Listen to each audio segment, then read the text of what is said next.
Genetically modified organisms. A lot of people are afraid of them. In this story, I want to get to the bottom of two questions.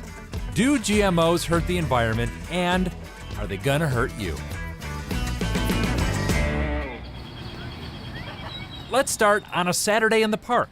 And these people are warning the public that GMOs are dangerous. I don't want to eat something that's not from nature. So something that's coming out of a chemical lab, your body doesn't know what to do with that. What are you concerned about? I'm concerned about there being poison in my food. I think they're terrible. I think that there's no need for them. A GMO is a genetically modified organism, like corn. To fight off certain bugs that eat the corn, for example, GMO takes a trait from one organism, like soil bacteria that's toxic to bugs, and introduces that trait into the corn. Now when the bugs eat the corn, they die. John Paul Deneen is a farmer in Waxahachie, Texas. Bugs and weeds? He hates them. Are weeds just taking it right out of your pocketbook? Exactly. They steal your nutrients, and they steal 8 times the water that the plant does. To beat the bugs and the weeds, John Paul plants genetically modified corn. In addition to the trait that kills the bugs, it's also engineered with a second trait that protects the corn from a weed killer called glyphosate. So this is the glyphosate. This is the evil empire over here. This is it. This is it. Glyphosate is the generic name for Roundup, developed by the company Monsanto. Opponents say genetically engineered crops and glyphosate together are a threat to water, soil, bugs, and plants.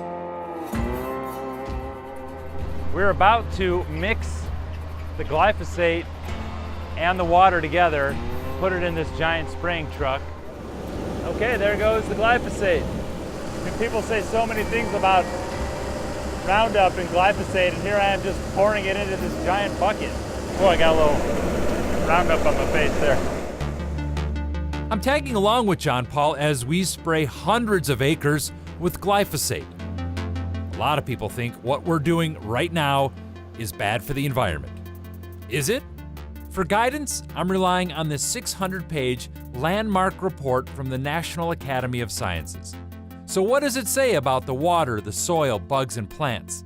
Well, based on what's known today, the report says when it comes to GMOs causing environmental problems, it found no conclusive evidence. So I'm holding GMO corn right now, and there are people watching this right now who think what I'm holding is bad. Right. What do you say to that?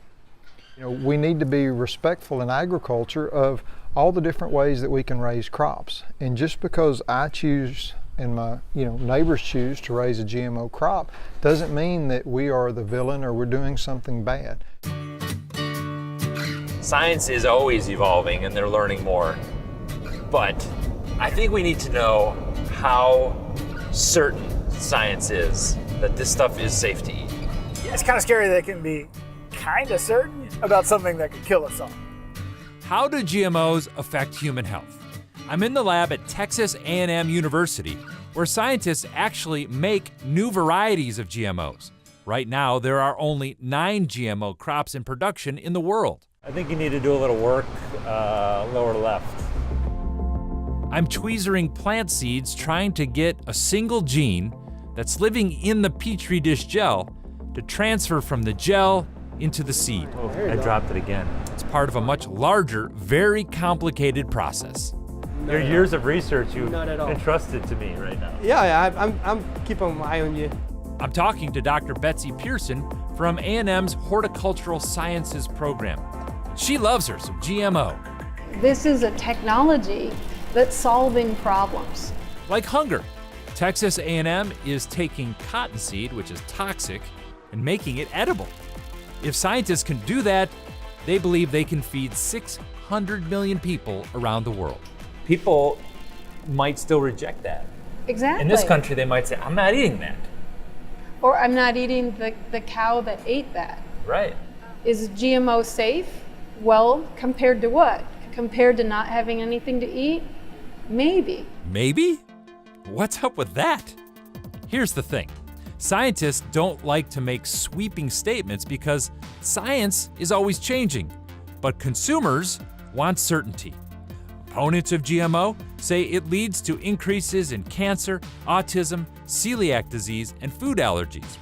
So that NAS report compared health data between the US and Europe, where people eat far less GMOs. The report says when it comes to a higher risk to human health safety, there is no difference between us and Europeans that can be linked to GMOs. People hear all the time science saying, this is really smart and it works, until it doesn't. I mean, how do you know we're not going to be 10 years later saying, sorry, we kind of screwed that one up? We don't have a crystal ball. All we can rely on is our 16-year track record that says that none of these bad things have come to pass. So what have we learned? Well, the NAS report is careful to point out that any new food can have effects that can't be detected no matter how hard you look, and that health effects can actually change over time. But for now, the report concludes when it comes to environmental health and the health of people, that GMOs do not pose a risk. If you've got something you want verified, let us know.